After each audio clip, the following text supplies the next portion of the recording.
All right, so let's get started. Right, so in security or in cryptography, uh, when we want to prove the security of a crypto system, a security proof really consists of a computational assumption P together with a reduction from P showing that if you can break the security of the crypto system, then you can break the underlying computational assumption. Now, your assumption should be well studied and widely believed. In the classical literature, we use assumptions like factoring discrete log or LWE maybe, or we use generic assumptions like one-way function and public key encryption. On the other hand, your reduction, as I just said, if you can break the scheme, you can solve P. Now, what happens when you enter the land of quantum computing? Well, we have these algorithms that solve factoring and discrete log, and therefore break many of our crypto systems. And this leads to post-quantum crypto, whose goal is to develop cryptography secure against quantum attacks. But now when we want to prove security in the quantum setting, so we want a post-quantum security proof, which means we need an assumption that resists quantum attacks. So things like factoring and discrete log are out, but we still have assumptions like LWE or generic assumptions like one-way function and public key encryption. And we also need a post-quantum reduction, which says that if you can break the scheme with a quantum computer, then you can solve the underlying assumption with a quantum computer. Now, the important thing to note here is that the following is not true, that you can't get a post-quantum security proof by starting from a starting from a post-quantum assumption and using a classical reduction.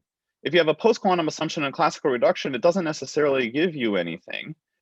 And the reason is that if you start from a post-quantum adversary for your crypto system, your classical reduction might not be able to actually convert that adversary into anything meaningful with regards to breaking the assumption P. So the bad news is that most of the crypto literature only explicitly proves a classical reduction, even if they are working with post-quantum tools. But the good news is that by and large, most of the classical results translate to quantum trivially. However, the thing to keep in mind is that there are notable exceptions. So the outline for today, in the first hour, what I'll do is I'll give 4 illustrative examples to hopefully build an intuition for the kinds of classical proofs that can be upgraded rather trivially to the quantum setting and where things may fail. So this will be the goal for the first hours, to develop this intuition. And then starting in the second hour today, we'll actually begin seeing techniques to overcome the cases where this is not known, or where the classical results don't trivially translate. Okay, so let's start with a very simple example, and I'll go through this rather slowly just to drive home the point. So let's consider the case of pseudorandom generators. So pseudorandom generators is a deterministic function that expands its input length such that if you evaluate it on a random input, the output looks random to any efficient adversary, even though because of it being expanding, you know that it's not information theoretically random. So we say that a function G is a secure pseudorandom generator if, okay, this is in the classical setting, if for all probabilistic polynomial time A, there is a negligible epsilon such that the probability A outputs 1 when given a random output, a random value in the codomain is epsilon close to the probability A outputs 1 when given a pseudorandom G of X. Okay, so here's a simple question. Let's suppose I only have a 1-bit stretch, so my generator only expands its input by 1 bit. How do I get 2 bits of stretch? Well, the simple thing to do is to just take the one application of the pseudorandom generator, which gives us one extra bit that looks random, and apply the pseudorandom generator again on the first n bits. So we keep the one extra bit as output. The other n bits get fed into the pseudorandom generator second time, and we get a total of n plus 2 bits. Okay, and we have a theorem that says if G is secure, then so is G2. Okay, so how do we prove this? Again, let's focus on the classical case. So suppose G2 is insecure. So we prove by contradiction, as always. So suppose G2 is insecure, that means that there exists a PPT adversary A and a non-negligible advantage epsilon, such that A actually distinguishes the two cases with probability greater than epsilon. So what we do is a proof by hybrids. So we define hybrid 0 as the case where A is actually given G2 of X for a random X. Hybrid 1, I lop off the first application of the pseudorandom generator and replace the inputs to the second pseudorandom generator and this output bit on the far right here, I replace them with random. So I'm going to call this hybrid 1.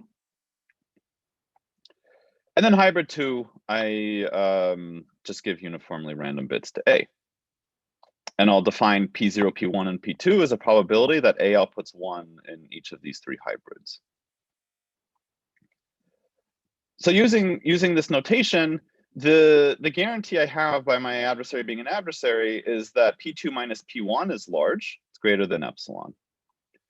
And what this means is that, as the usual hybrid argument, P1 minus P0 is greater than epsilon over 2, or P2 minus P1 is greater than epsilon over 2. One of these two, at least one of these two must be true. And in either case, I can easily derive an adversary, right? So if P1 minus P0 is large, that means removing this first application of the pseudorandom generator resulted in a noticeable change to the adversary, and I can create an adversary B that detects that change and thereby breaks G. If P2 minus P1 is greater than epsilon over 2, it means replacing the second application of the pseudorandom generator with random resulted in a noticeable change, and I can similarly create an adversary B that notices that. So in either case, the derived adversary B that I get has advantage epsilon over 2 against the security of G and is therefore an adversary. All right, so that was an overview of a very basic proof in classical cryptography. Now what happens when I go to quantum? So if we're in the quantum setting, we want our pseudorandom generator to be secure against quantum attacks. So I'll say that G is a post-quantum secure PRG it's the same exact definition, except I allow now for my adversaries to be quantum polynomial time algorithms rather than just classical probabilistic polynomial time algorithms. So basically nothing changes except I replace one letter P with a Q. And we can actually get the same theorem to go through in the post-quantum setting. So if our starting generator is post-quantum secure, then so is G2. And how do I do this? It's literally the same proof, except that I've changed a couple letters. So instead of G2 being just plain insecure, I assume toward contradiction that it's not post-quantum secure. So I just insert a PQ here. And what that means is that there must exist a quantum polynomial time adversary A. So I just replace PPT with QPT. And then I go through all of the steps of the proof exactly as before. Literally nothing changes until I get to the end. And I see that, well, my B algorithm for G might not be classical anymore because he's running A as a subroutine. So, okay, that's fine. He's just going to be a quantum algorithm now so that he can run A as a subroutine. And what I get is a quantum algorithm B with advantage epsilon over 2 against G, thereby breaking the post-quantum security of G, reaching a contradiction.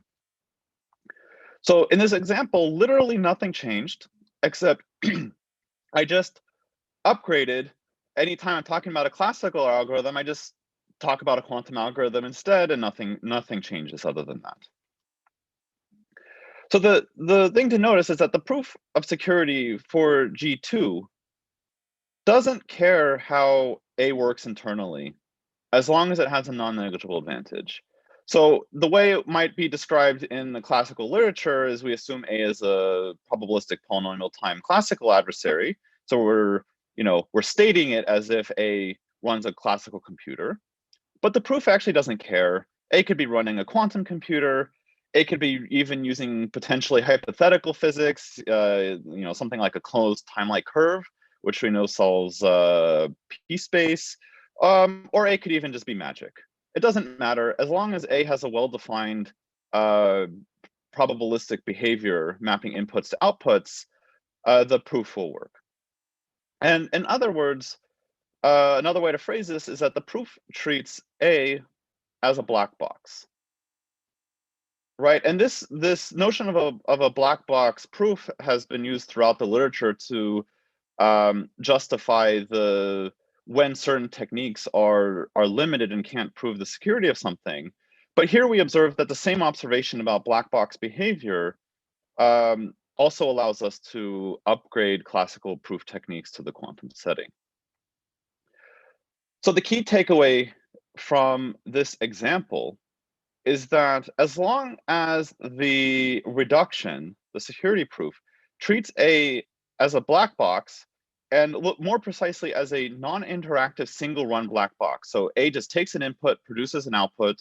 There's no interaction with A other than that, and we're only running A a single time.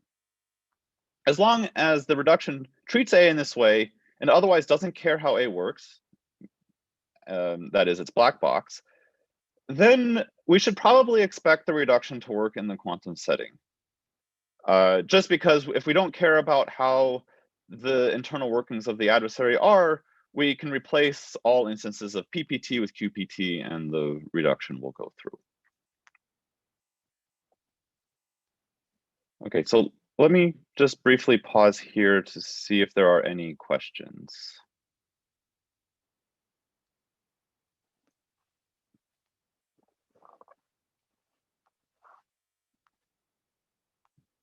Okay.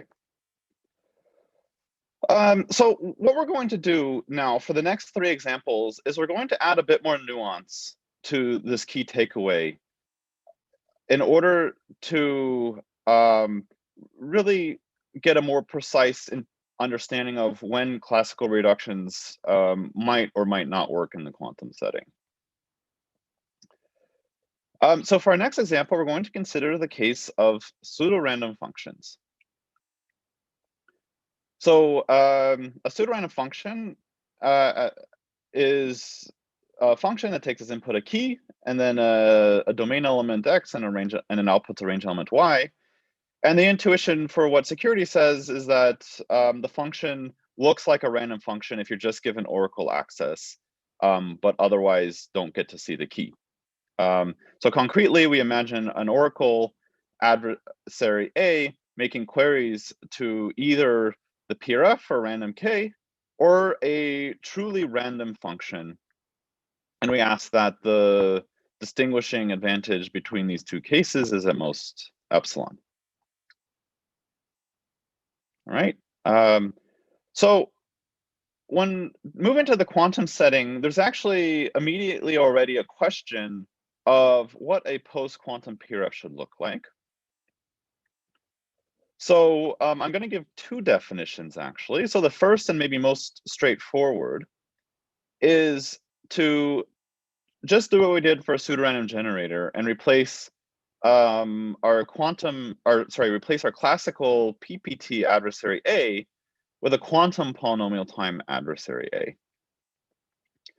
But otherwise, keep the experiment the same. So A either makes queries to this function f with a random key k, or it makes queries to a uniformly random function. But we can actually also imagine a case where where A is not only quantum, but also gets to make quantum queries to the function. So in the definition up here, when I say that f is a post-quantum secure PRF, I mean that the adversary is limited to making classical queries to the function, even though the adversary is a quantum attacker.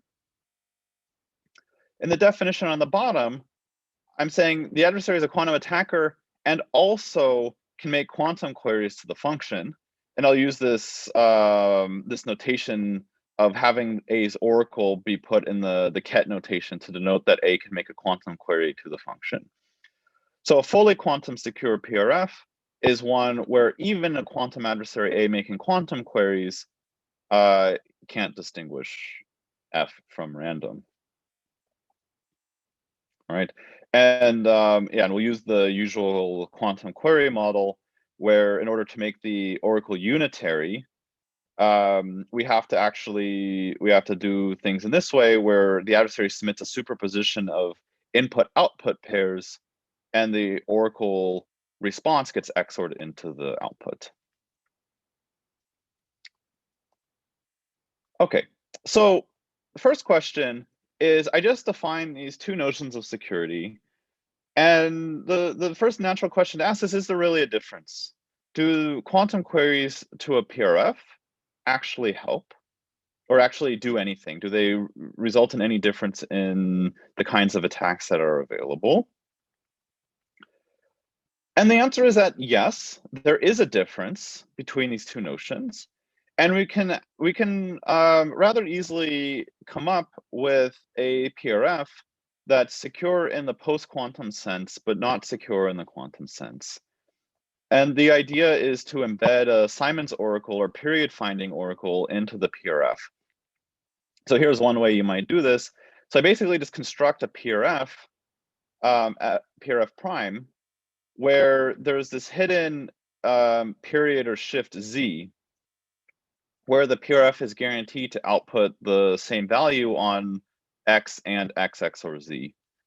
And you can show that if you only allow classical queries to this PRF, then you can't find this offset Z and also can't distinguish from random.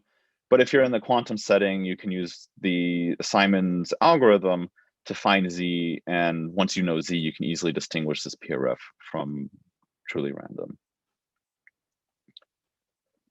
Okay, so we know that the definitions are different. So now the question is, which one do we want? And it turns out that this is going to actually very much depend on which application you have in mind. So I'm just going to run through some quick examples to sort of illustrate this. So one example is, so from pseudorandom functions, we can build CPA-secure symmetric encryption rather easily, where to encrypt a message, you choose a random nonce, and you derive from that nonce a pseudorandom value by applying your PRF, and then you use that pseudorandom value as a one-time pad to actually encrypt your message. So the ciphertext is R, F of KR, XOR M. Now, we won't prove security. You can, prove security in the quantum setting, just assuming the post-quantum security of the PRF. And the intuition is that the inputs to the PRF are actually chosen by the encryptor themselves. And the encryptor we're generally going to assume is honest. So the fact that the encryptor is only going to choose classical Rs means that in the security reduction, we don't need to allow the adversary to make queries on quantum superpositions of Rs. So what this means is that the post-quantum security of the PRF suffices to justify CPA secure encryption. What about message authentication codes? So here there's a little more nuance. And the reason is that the security model for a message authentication code actually lets the attacker choose M. The existential unforgeability under chosen message attacks, the canonical notion of security for a message authentication code, allows the attacker to actually choose M. And in that case, you might ask, or you might wonder why. And the reason is it's because the attacker might have some influence over what messages get signed. But ultimately, the signer, we're thinking of the signer as one who actually computes the MAC given the key.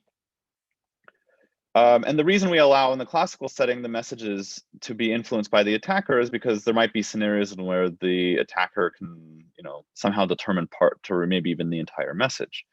And so the question you have to ask yourself is, can the attacker force the signer to sign a MAC on superpositions?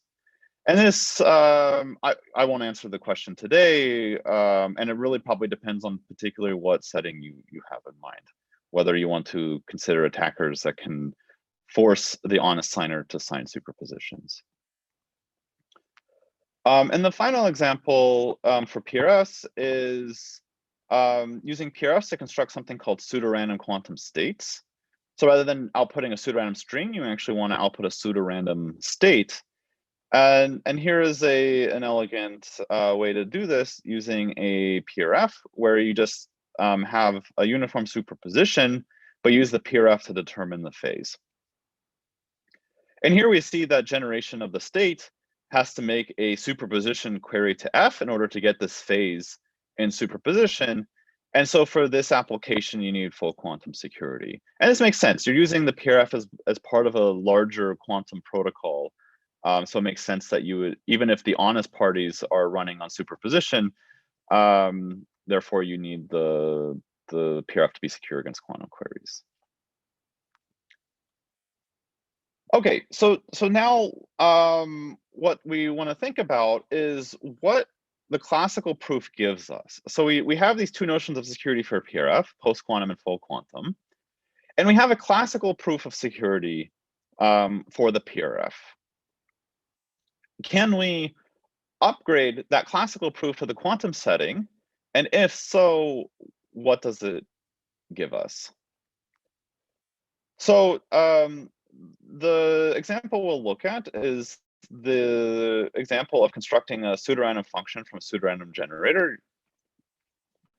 Right, so the way this construction works is we sort of imagine it as a giant length extension for the pseudorandom generator in this tree-based approach. So the key is the seed for a pseudorandom generator. We'll assume a length doubling pseudorandom generator, and at every step we just apply the pseudorandom every step we double the length of the previous step, and then apply the pseudorandom generator to each part and double the length again, apply the generator each part, double the length again, until we get enough outputs. And the key is that we actually don't need to compute this giant tree of outputs. We can actually compute everything locally. All right, so what does the classical proof look like? Well, in the classical proof, there's two main steps. The first step is a hybrid argument over levels of this tree. So hybrid 0 is the case where the adversary gets the actual pseudorandom function. So we have the entire tree, the root of the tree gets a random key k, and then we fill out the tree using all these pseudorandom generators. And then what we do is we gradually lop off levels of the tree. So we delete the root and replace its children with random. Then in hybrid 2, we delete the next level and replace all of the children at the next level with random. And then by the time we get to hybrid n, we've deleted the entire tree and replaced the entire output, all of the outputs of the pseudorandom function with random. So what the classical proof in the first step gives us is a hybrid where we ultimately can distinguish. So we get n hybrids using the usual hybrid approach. There must be two adjacent hybrids that we can distinguish, and so we get that our adversary must distinguish these two pictures. The case on the left, where the first I+1 levels have been replaced by random, the rest are still the remaining tree, and on the right here I have hybrid I, where only the first I levels have been replaced with random. So this step here is just like the pseudorandom generator case. There's really nothing that we did that relies on the fact that A was classical, or that A made classical queries. So step one makes sense if A is classical, post-quantum, or fully quantum. It really is completely agnostic to both the computational model and the query model of the adversary. So if we wanted, we could imagine a quantum proof, a post-quantum or fully quantum proof, where we start with a quantum adversary making either classical or quantum queries to the PRF and distinguishes it from random, and we'll still get an adversary either making classical or quantum queries that distinguishes the two hybrids. Where things get more interesting is in the second step, where we do another hybrid, this time over nodes in the level that we've identified. So we've identified this one level where the two hybrids are different. And what we're going to do is a sub-hybrid where we hybrid across the nodes in this level. So hybrid 0, hybrid I.0 will just be hybrid I, where the first I levels have been removed. Hybrid I.1 will replace the first node in this level with random, so we'll delete the first PRG in the level. Hybrid I.2 will delete the first 2, and so forth. Hybrid 3, delete the first 3, and we go all the way up to hybrid 2 to the I, I.2 to the I, which means I've deleted the entire ith level, which is just the same as hybrid I+1. Now, this isn't actually how you do the proof in the classical setting. The reason is that if you do it in this simple way, what you'll get is a loss of 2 to the I for this hybrid. And I can be anywhere from 1 to n. In the case where I is n, we're actually getting an exponential loss. So we can't do the hybrid in this way if we just want to rely on the standard polynomial security of the PRG. But essentially what we can do is we can run the hybrids simulating the view of the adversary on the fly. So this is either called lazy sampling or on the fly sampling, where what we notice is that the adversary in the classical setting makes only classical queries. By being time bounded, they can only make a polynomial number of queries. When they make a query, it relies on the path. Answering that query relies on the path from the particular node they're asking for, the path from that node to the level in question.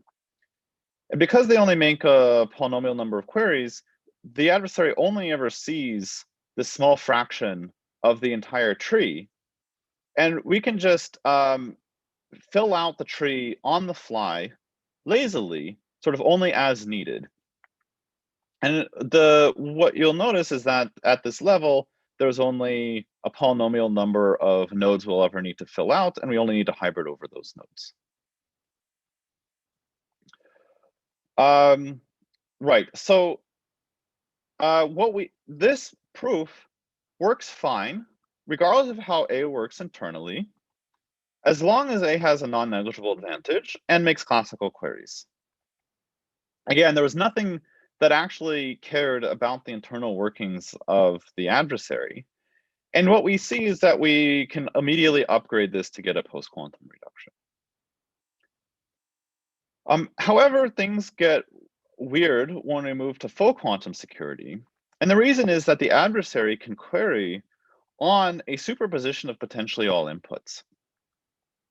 And what that means is if we're going to do this in the straightforward way, in order to even answer the adversary's query, we need to, because the query potentially touches the entire output of the PRF, we need to answer everything all at once, even on the first query. So it's unclear how to do anything like lazy sampling or our hybrid argument over just a polynomial number of nodes, because it seems like we have to fill out an exponential number of nodes.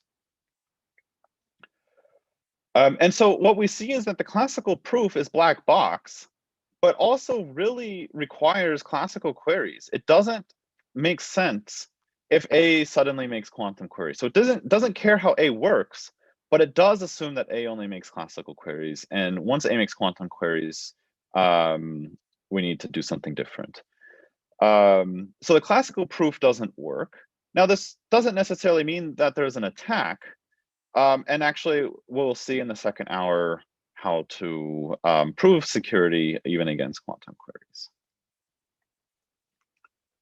So the takeaway from the second example is that as long as the reduction treats A as a single run black box, maybe with classical interaction, the reduction should still probably work in the quantum setting. So again, the reduction doesn't care. So for the reduction for post-quantum security of PRS didn't care how A ran, didn't care what it does. It did run it, it just runs it once, and then interacts with the reduction, but using classical interaction. So as long as our reduction sort of works in this way, makes classical interaction with the adversary, but doesn't otherwise care about how it works, we should be in good shape. However, if the attacker is for some reason allowed quantum queries, either because that's just their attack model, or it's the result of plugging in to the attacker or the PRF into a larger quantum protocol, if the interaction that the adversary makes is quantum, all bets are off, and we need to more carefully investigate how to prove security. Okay, so let me pause here again and see if there were any more questions. Yeah, so there's a question in the chat about quantum queries. So in the PRF case, is there a way to implement the superposition oracle queries in the real world? For example, like in the random oracle setting, in the real world, the random oracle is just a hash function where we have the description. So we could query it in superposition. And the question is whether or not something similar holds for PRFs. Right. So again, so this is where it's really going to depend on exactly what setting you're going to imagine. So if you're imagining, say, the encryption, the case where I'm using the PRF for encryption, and the honest user is remote, I'm only interacting with them over, a classical internet or something. They're encrypting by choosing a random nonce and applying the PRF. There's really no way for an attacker to get quantum access to the PRF. There's no way for them to try to mount a superposition query. They're only ever going to see evaluations of the PRF on classical inputs. But now you can imagine maybe a different scenario where the PRF is, say, being used to sign messages, maybe as part of an identification protocol or something like that, and it's being run on a smart card. Perhaps the adversary gets access to the smart card and, I don't know, puts it in a freezer that freezes it to absolute zero, and somehow is able to interrogate the smart card using quantum interaction. Maybe the adversary can convince the smart card to run on quantum queries.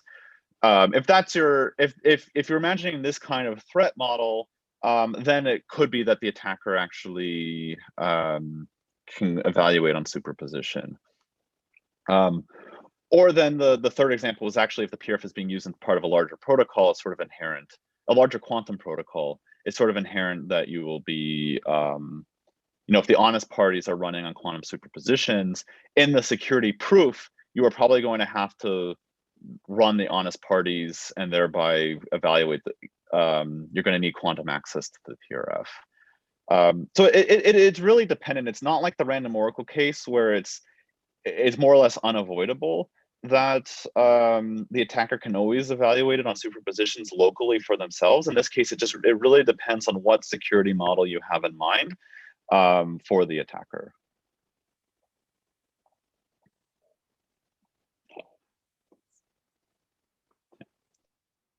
Any other questions?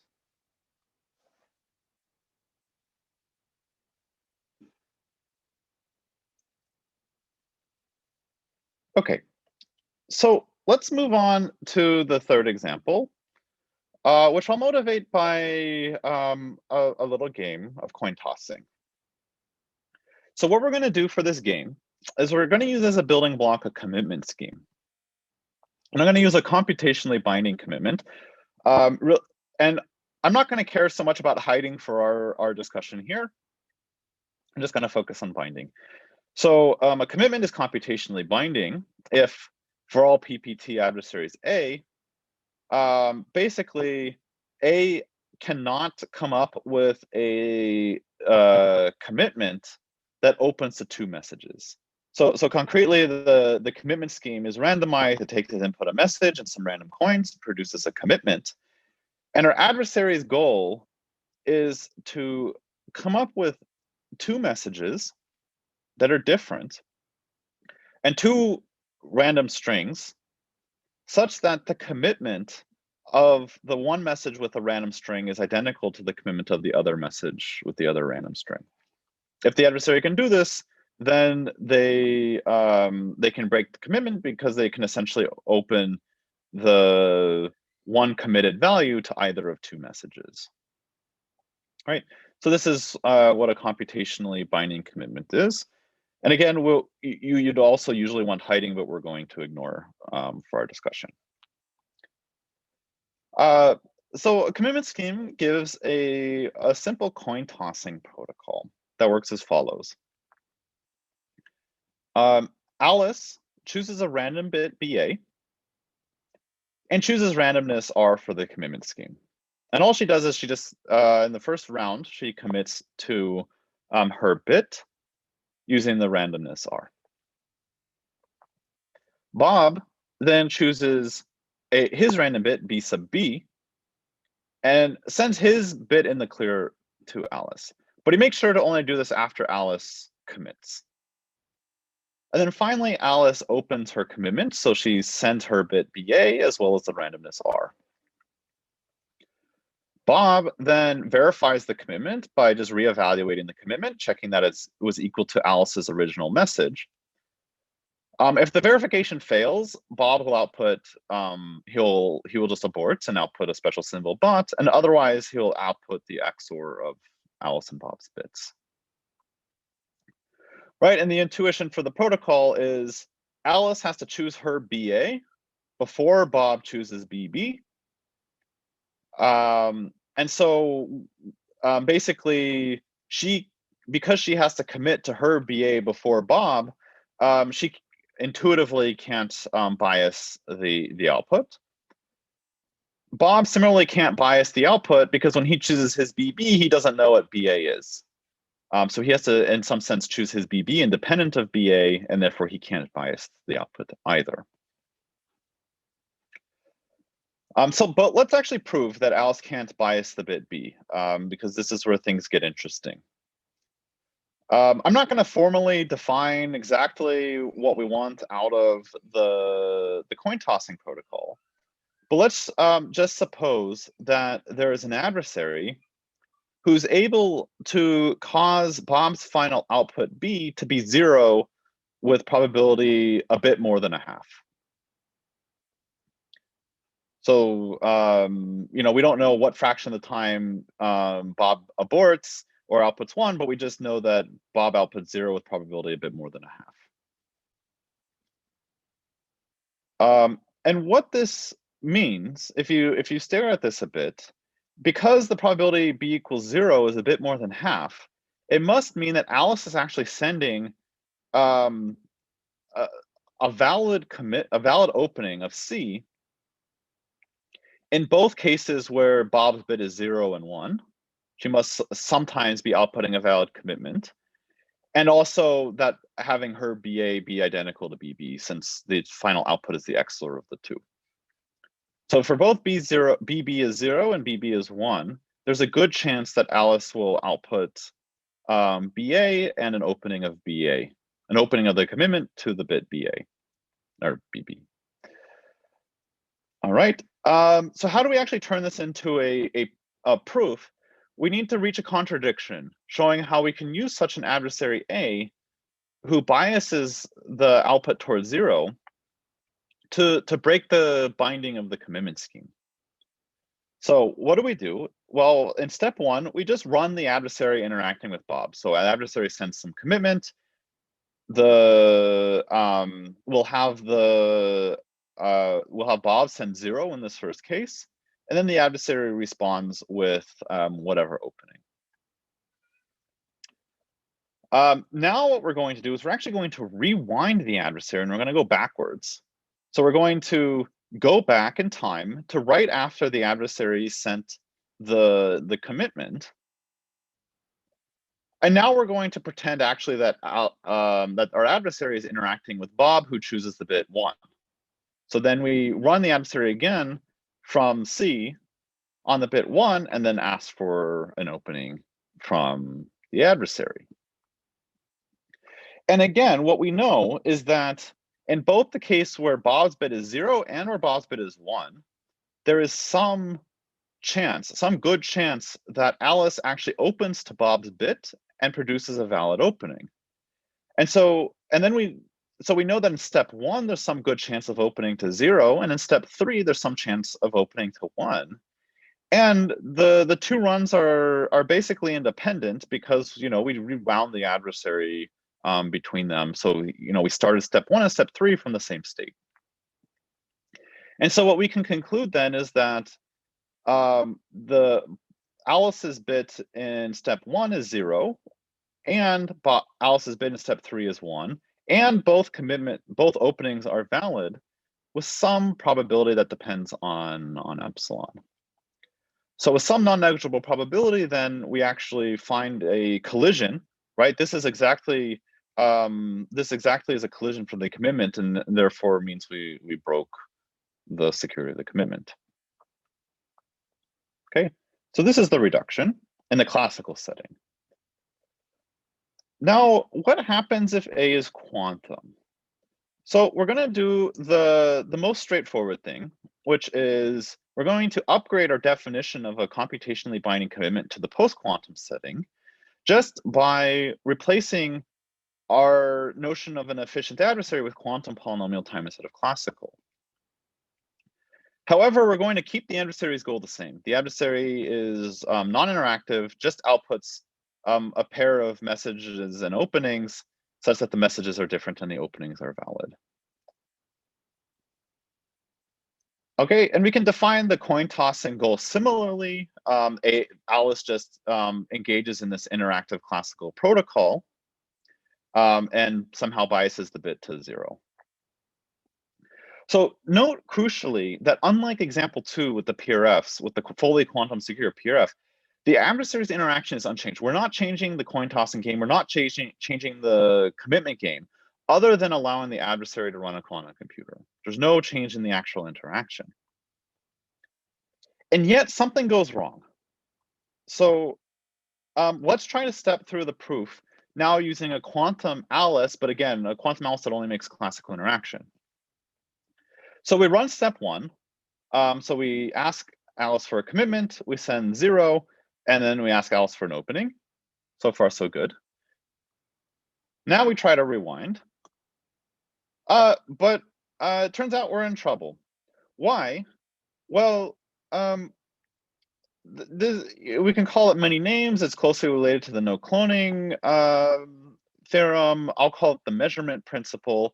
But basically, the adversary A is quantum, and as they're running a quantum computer, and it's maintaining some quantum state.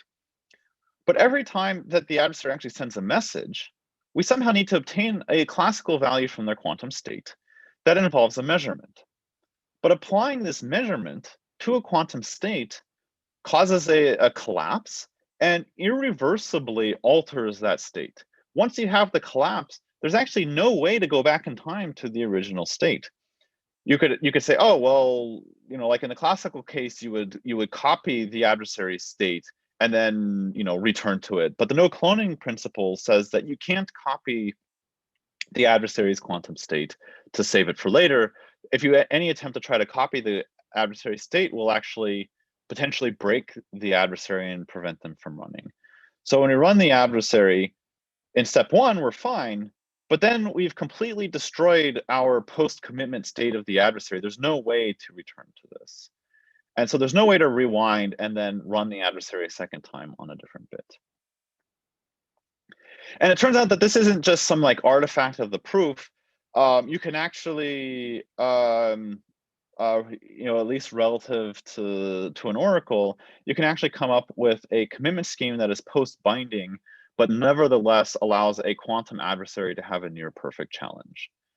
And the takeaway is that once you're in the quantum setting, the ability to produce either of two values isn't the same as the ability to produce both simultaneously, right? So what we, in the classical setting, what we did is we have an adversary that is able to produce either an opening to 0 or an opening to 1. And using rewinding, we can show that the adversary actually can produce both an opening to 0 and an opening to 1 simultaneously, thereby contradicting the security of the commitment. But quantumly, we'll start again, if we have a coin tossing adversary, we have an adversary who has the ability to produce either an opening to 0 or an opening to 1. But now suddenly that's different from being able to produce both simultaneously. And we can't actually guarantee in general the ability to rewind. And we will talk about this issue more tomorrow. But again, so the takeaway is that as long as the reduction treats A as a single run black box, potentially with classical interaction, the reduction likely works in the quantum setting. But now we have two caveats. So one is if the interaction is quantum, all bets are off. And the other one is that if we rewind the adversary as part of our proof, all bets are off, and we'll need to investigate more closely. Okay, let me pause again for any questions.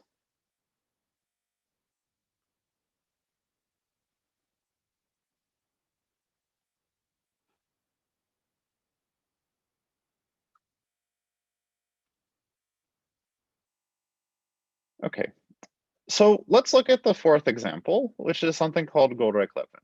So I'm going to describe it in a maybe a different form than typical, but it's more or less the same. So what we're going to assume is that we have an adversary A, and there exists an X for this adversary, such that when the adversary is given a random input R, the adversary outputs R inner product X with probability slightly more than a half. And we're going to assume that this adversary is, you can either assume it's stateless, so that it's not meaning state between runs on different R, or equivalently, at least in the classical setting, you can assume it's rewindable, meaning you can always rewind it to the beginning. And I'm going to refer to this assumption that there exists an X where A of R is slightly biased towards R inner product X. I'm going to call this the Goldreich-Levin assumption. So I'm going to assume a box like this. Nothing else about the box other than the slight biasing towards the inner product with X. And what the Goldreich-Levin theorem basically shows is that there is a probabilistic polynomial time algorithm that I'll call GL for Goldreich-Levin that makes queries to such a box and can actually recover X with polynomial probability. So you take something that just biases towards the inner product with X and actually extract X with some polynomial probability. All right. Now, what happens when we? So I won't give the proof, but what happens when we go to the quantum setting? So the thing is that the proof of Goldreich-Levin doesn't care how A works internally, as long as the Goldreich-Levin assumption continues to hold. So basically, as long as the behavior of A isn't changing as we make these very many queries to the adversary, the Goldreich-Levin theorem will work. And what this means is that in probably the majority of cases that we care about, the Goldreich-Levin theorem actually works in the post-quantum setting. So for example, if A has a classical description, I don't care how it works. It could be quantum, it could have a quantum state. Maybe it even uses, fancy closed time-like curve physics or something like that. As long as it can be classically described. So, a quantum algorithm always has a classical description, right? It's the classical Turing machine that generates the quantum circuits. So as long as there's a classical description of the box, I can always run it from scratch. It's always, I can always rewind it to the beginning, or I can think of it as a stateless box and just always start from scratch every time I run the box. And therefore, the Goldreich-Levin assumption, if it holds at the beginning, it will hold for every query. And this is good enough for most applications. So for example, if you're going to try to construct a pseudorandom generator from a one-way permutation, or more generally a one-way function, if you think about the application of the Goldreich-Levin theorem, you have some quantum algorithm that distinguishes the PRG, and you're going to turn that into a quantum algorithm that that exactly satisfies the Goldreich-Levin assumption. But your algorithm, you're assuming to be described classically as a Turing machine that generates quantum circuits. So it really doesn't matter that the box itself is running a quantum algorithm, and it also doesn't matter that you're running it many times. Where things might get hairy, though, is when A contains a quantum state at the very beginning. So if the box, even for the very first query, the Goldreich-Levin assumption was only guaranteed provided that this box had this, some, unknown quantum state inside of it. Now, if you try to run the adversary multiple times, that basically requires you to rewind to that starting quantum state every time. The result being you're essentially in the case of the coin flipping protocol, where you have to do a rewinding. So there's a distinction here in the sort of, when we think of like rewinding or whatnot, if you're going to rewind all the way to the beginning, like you would in most applications of Goldreich-Levin, you're probably okay starting from scratch again, because there's no issues with copying quantum states or anything like that. But if you're going to try to rewind to an intermediate part of the computation, that's where issues arise. Right, and again, so if my A contained a quantum state and I had the Goldreich-Levin guarantee, the problem is after a single query, I've extracted a bit B that involved potentially a measurement on the adversary's quantum state. And if I try to reset the adversary to its original state, I won't have the same state psi, and therefore I might not have the Goldreich-Levin guarantee anymore. Right, so if the Goldreich-Levin assumption doesn't hold for the second query, all bets are off. Now, I wanted to conclude this example by actually highlighting a case where quantum can actually help. So, everything so far has been talking about, how having a quantum adversary might make the reduction worse by, potentially just breaking it. But in some cases, the reduction actually can help. And this was demonstrated in 2001 by actually exhibiting a single query Goldreich-Levin algorithm. So the classical Goldreich-Levin algorithm can only learn a single bit from every query. And you can turn this around and actually derive a lower bound, which was also done in this work, on the number of queries a classical algorithm must make to a box satisfying the Goldreich-Levin assumption in order to actually extract X. And it's something that will grow polynomially with epsilon, 1 over epsilon, and also, the length of X. In the quantum setting, however, very surprisingly, you can actually do a single query Goldreich-Levin algorithm. And it's actually, it's really simple. Basically, you start with a uniform superposition over R, over all randomnesses, over all inputs R. You run the adversary on the superposition to put the output of the adversary in the phase, sort of like we would have done with the Simon's oracle, for example. And now if you apply the quantum Fourier transform or Hadamard operation, what ends up happening is, so you see, if A were perfect, if A actually computed R inner product X exactly, this is exactly the Fourier transform of just the classical state X. Now our A is not exactly outputting R inner product X, but by being careful and analyzing the errors, you can show that doing this will actually output X with non-negligible probability. And amazingly, we only made one query to the oracle. So so there are some cases that it turns out that quantum reductions can actually help, potentially even if we only care about security against a classical attacker. So it's not all bad news. Okay, but so the key takeaway from all this discussion is that as long as the reduction treats A as a black box, potentially with classical interaction, or potentially with rewinding, as long as we rewind either to the beginning or make sure that we only rewind to a classical value, that we're not rewinding to some intermediate quantum state, the reduction will likely work in the quantum setting.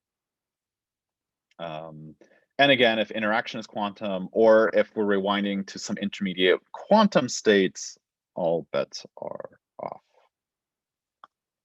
off.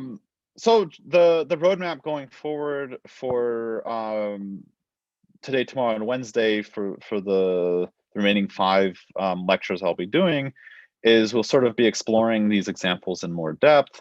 We'll look at new attack models that sort of necessitate these quantum queries. We will look at some quantum rewinding, and then we will look at this thing called the quantum random oracle model, where even though we only care about classical interaction, in principle, it turns out that the model requires considering adversaries making quantum queries. And that's the end of this lecture. Are there any remaining questions? There's one more question. So in your like key takeaways, you sort of said if something happens, then it's likely that the reduction will work in the quantum setting. Are there other sort of, like the fact that it's likely, are there other sort of main caveats or things we're going to cover later on that will clarify that a little bit? Not really. So these are so quantum interaction and rewinding are the main cases that have been identified as being problematic in the quantum setting. The reason I say likely is just I don't know that there's necessarily a theorem statement proving that it holds always. You could probably come up with a theorem statement to justify this by sort of precisely identifying exactly what the classical reduction can do, but no one has really done this. It's just I'm saying likely just to, you should still be careful, but if you had to make a snap judgment on whether a classical reduction will work in the quantum setting, this is a good rule of thumb, and and it captures the issues that have been so far identified by the community. Okay. And if we have time, there's one more question, Sure. which is for the single query Goldrake-Leibniz algorithm, A also needs to be stateless. Is that true? Not necessarily. So this is actually something, as I was making these slides, I was wondering about. So and I don't know the answer off the top of my head, but this Adcock and Cleve paper, they treat A as a classical black box in their analysis. I don't know what happens if, say, A has a quantum state, but the fact is that there wasn't anything in this proof that actually required rewinding the attacker So in principle, it would seem as if A having a state is okay.